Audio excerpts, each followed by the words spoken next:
My beloved brothers and sisters, life is short and every second that passes is a step closer to our final destination. Allah subhanahu wa ta'ala has created us with a clear purpose to worship Him alone, to submit to His will, and to strive for the ultimate success, the pleasure of Allah, and entry into Jannah. But how often do we truly reflect on this purpose? How often do we pause to ask ourselves, where am I going? What will become of me when I die? Will I be among those who are given their book in their right hand, or will I be of those who regret on the day where regret is of no benefit?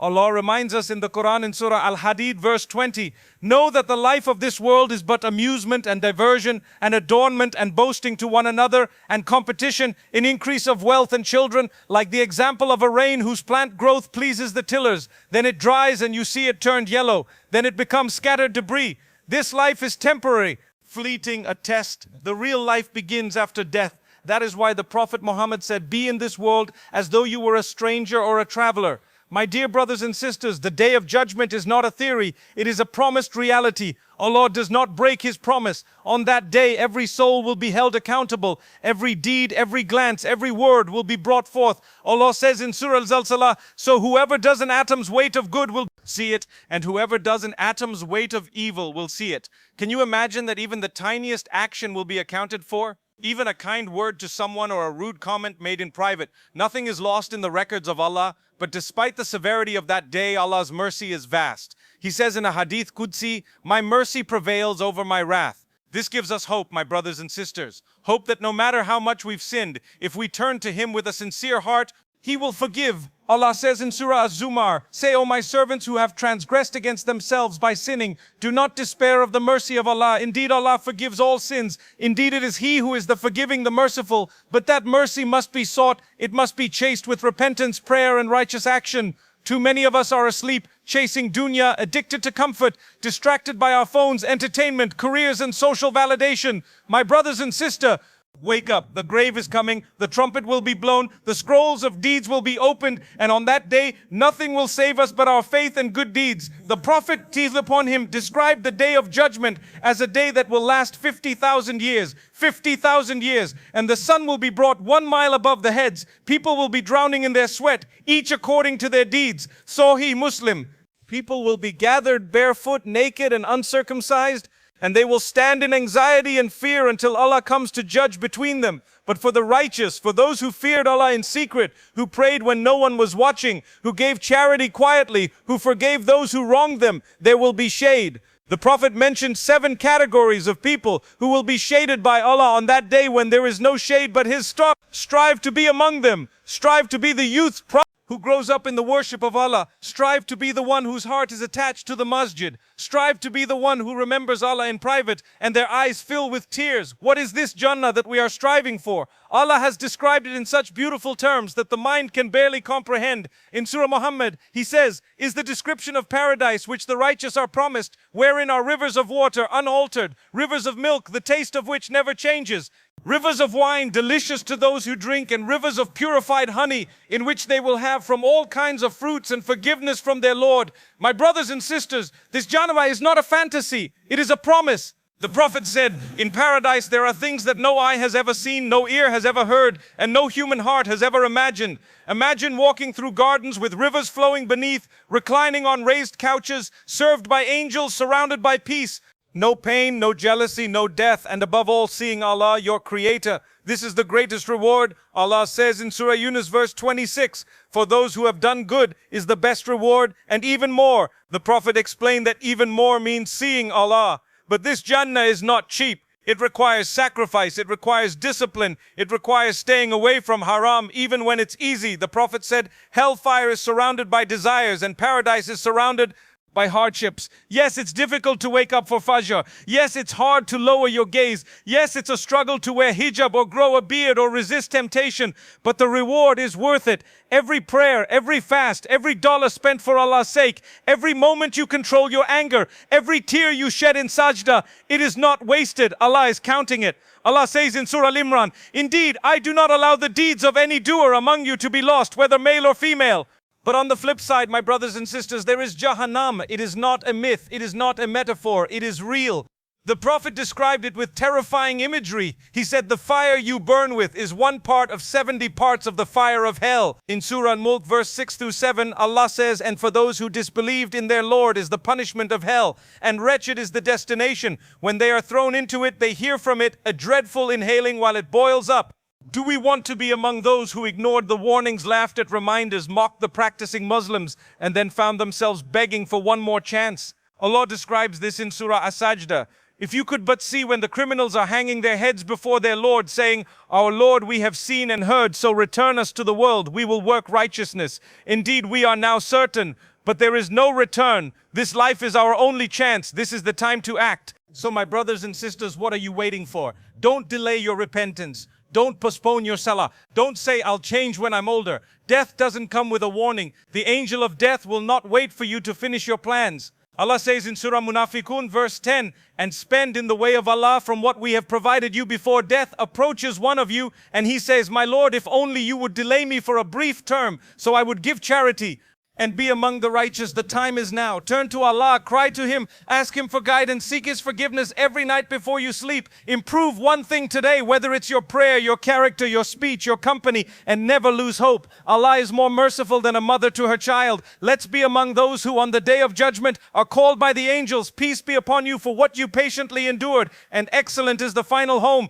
Let's be among those who here enter it in peace. This is the day of eternity. My beloved brothers and sisters, we spoke of the reality of the hereafter, of Jannah and Jahannam, of accountability and the shortness of this life. Now let's take a step further into the heart of this journey. Every single one of us is traveling, some knowingly, others unaware, toward the day when every soul will stand before its Creator and not a single action will be left unexamined.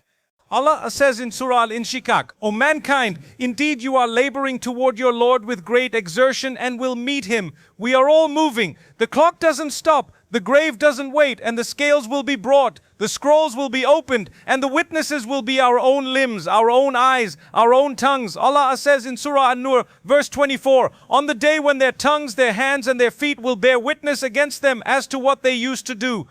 Imagine, my brothers and sisters, the very hand you used to scroll through your phone, the eyes you used to gaze at haram, the feet you walked with to sin, testifying against you. That is why Taqwa, God consciousness, is the shield of the believer. It is the light in the darkness. Allah says in Surah Talaq, and whoever fears Allah, He will make for him a way out. Taqwa is not just in avoiding major sins. It is found in the small moments when you could lie but choose truth, when you could take revenge but choose forgiveness, when you could indulge but choose restraint. The Prophet Muhammad once said, the intelligent one is the one who subdues his soul and works for what is after death. Ask yourself, are you truly intelligent in the eyes of Allah, or are you just clever in this temporary world, chasing comfort while ignoring your ultimate destination? One of the most powerful tools a believer has is repentance, Tawbah. Allah opens His doors wide, no matter how many times we fall. In fact, He loves those who repent. He says in Surah Al-Baqarah, verse 222, indeed, Allah loves those who are constantly repentant and loves those who purify themselves. Our Prophet, peace be upon him, the one whose past and future sins were forgiven, used to repent to Allah more than 70 times a day. What about us? What excuse do we have? Is there a night that goes by without us having backbitten, wasted time, looked at something haram, missed a prayer, or forgotten to say Bismillah? Yet many sleep with hardened hearts. My brothers and sisters, don't let the delay in punishment fool you. Allah is not unaware. He is patient, and His mercy is great, but so is His justice. Allah says in Surah Ibrahim, verse 42, and never think that Allah is unaware of what the wrongdoers do. He only delays them for a day when eyes will stare in horror. The day of judgment is a day that will shake the mountains, darken the skies, and terrify the hearts. Allah describes it in Surah Al-Hajj, verse 1 through, O mankind, fear your Lord. Indeed, the convulsion of the final hour is a terrible thing. On the day you see it, every nursing mother will be distracted from that child she was nursing, and every pregnant woman will abort her pregnancy, and you will see the people appearing intoxicated while they are not intoxicated, but the punishment of Allah is severe. Now imagine the opposite, the reward of Jannah, the comfort, the peace. The Prophet, peace be upon him, told us of the first group to enter paradise. Their faces will be as bright as the full moon, and they will not urinate, defecate, spit, or suffer. Their combs will be of gold, their sweat will smell like musk, and their wives will be auras with beautiful eyes. But more than all this, they will live forever in complete joy, never fearing anything again. Allah will say, you will never be unhappy again. What kind of person would not desire that? Allah makes It clear in Surah Al-Imran verse 133, and race to forgiveness from your Lord and a garden as wide as the heavens and earth prepared for the righteous. This is not a walk, it's a race.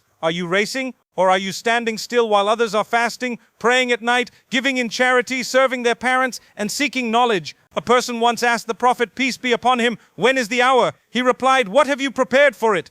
That's the question we all need to answer. What have you prepared for the moment you meet your Lord? Sometimes we feel overwhelmed, we feel far from Allah, but even one step back to Him is a blessed step. In a Hadith Qudsi, Allah says, if my servant comes to me walking, I come to him running. So never think you're too sinful, too broken, too lost. Allah is waiting for your return. Just raise your hands and say, oh Allah, forgive me. Even your sins are like the foam of the sea.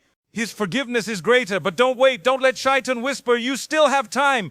The same shaitan who tells you to delay today will be the one to mock you on the day of judgment. He will say, as mentioned in Surah Ibrahim, and I had no authority over you except that I invited you and you responded to me. So do not blame me, but blame yourselves. Protect your Akhirah, my brothers and sisters. Surround yourself with good company. The Prophet, peace be upon him, said, a person is upon the religion of his close friend, so let one of you look at whom he befriends. Choose friends who remind you of Allah, who encourage you to pray, to fast, to seek knowledge, and to avoid haram. Choose the masjid over the club. Choose the Quran over music. Choose the hereafter over this fleeting world. And remember, Jannah is not only for scholars and saints, it's for anyone who believes sincerely, strives, repents, and remains firm. The Prophet, peace be upon him, said, the Prophet, peace be upon him, said, whoever says La ilaha illa Allah sincerely from his heart will enter paradise. But sincerity means action. It means change. It means letting go of the sins we justify and making real efforts. If you fall again, rise again. If you miss Fajr, don't miss Duhur. If you forget to read Quran today, read it tomorrow.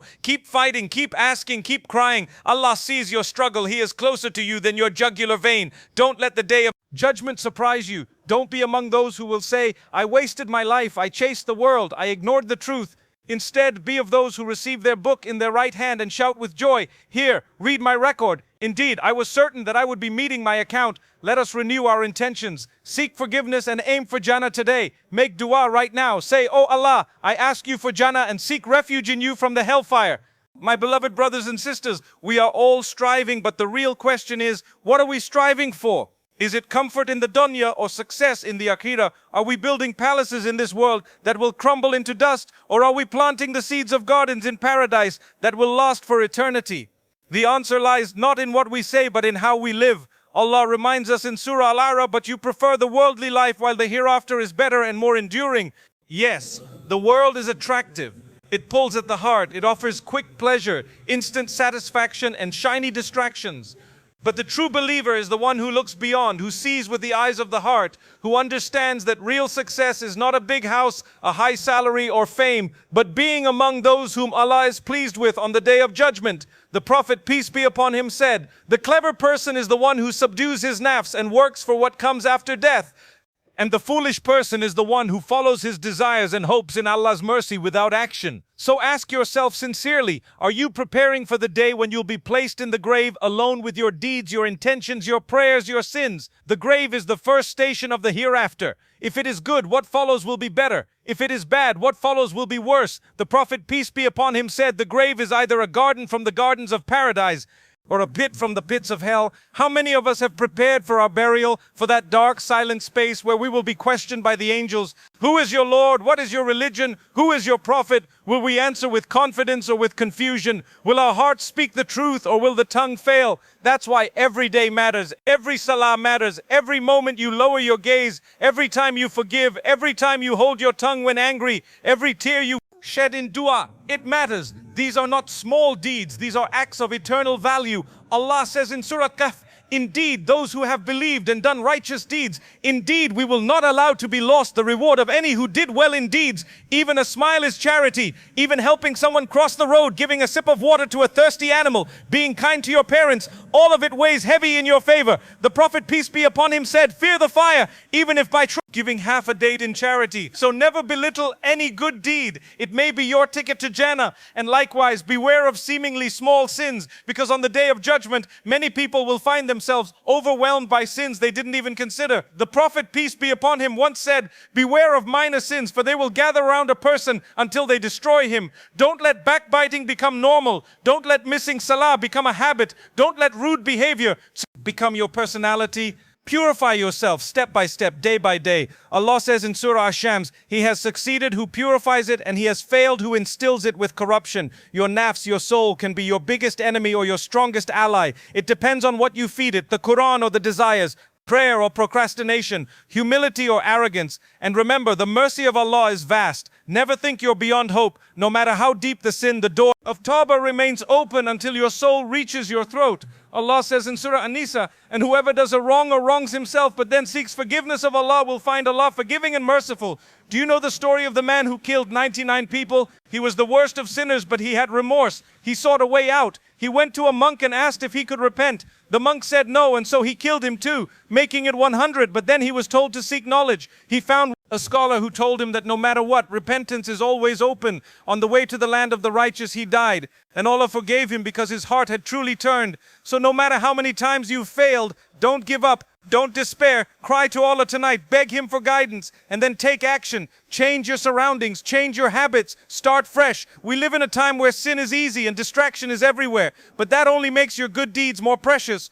The Prophet, peace be upon him, said, Islam began as something strange, and it will return to being strange. So give glad tidings to the strangers. Be strange. Be the one who prays when others mock. Be the one who wears hijab when the world pushes the opposite. Be the one who says Astaghfirullah in a society that says YOLO. You are not alone. Allah is with you. And when your heart feels heavy, when life tests you, when your faith feels weak, remember that even the prophets went through hardship. Prophet Ayub lost everything, wealth, family, health, but he stayed patient. And Allah said in Surah Sad, indeed we found him patient, an excellent servant. Indeed he was one repeatedly turning back to Allah. Whatever test you're going through, pain, heartbreak, illness, betrayal, it is not in vain. It is a chance to grow closer to Allah. Your tears are not wasted. Your struggles are being written. On the day of judgment you will see them turned into mountains of reward, inshallah. Allah does not burden a soul beyond that it can bear. You are stronger than you think, because Allah has chosen you for this test, and He has also promised, indeed with hardship comes ease. Say Ameen in the comments if you want Allah to guide you to Jannah.